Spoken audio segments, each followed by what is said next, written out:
Hey quilters, this is Sarah from Snugglebug Stitching. Today I'm going to show you my hybrid binding method. I've got a bunch of quilts here to show you.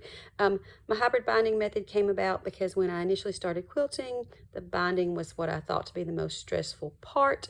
I liked the idea of using backing as binding, but in actual practice, it just didn't really work out for me. Just a bunch of different reasons. Nothing wrong with it. It just turned out not to be the best for me. So I came up with my hybrid binding, which is sort of a combination of the two techniques. So let's take a look. Like anything, there are advantages and disadvantages. An advantage is that it is much easier to get that nicely mitered corner, I feel, with the hybrid binding. But it is going to look a little bit different than traditional binding.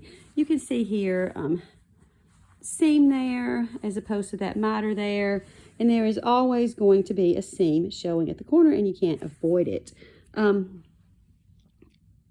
It's great for smaller quilts around throw size. I have done it on big quilts, but it is cumbersome on big quilts, just like I found the backing is binding to be kind of cumbersome. But let's look at the technique and see if you find it easier.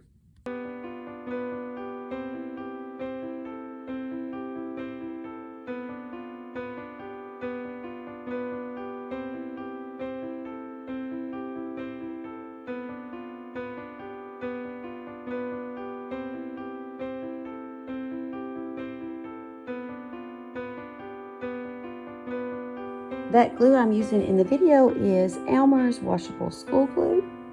I use the disappearing purple in that video, but any washable glue sticks will work.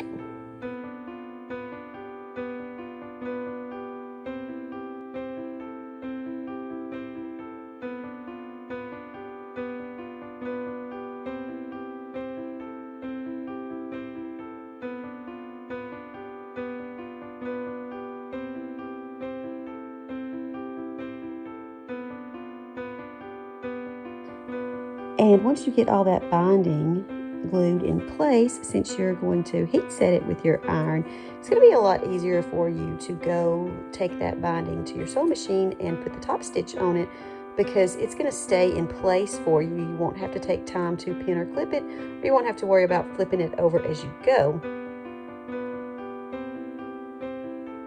So in this head-to-head comparison, we see another advantage of the hybrid binding is that it uses less fabric.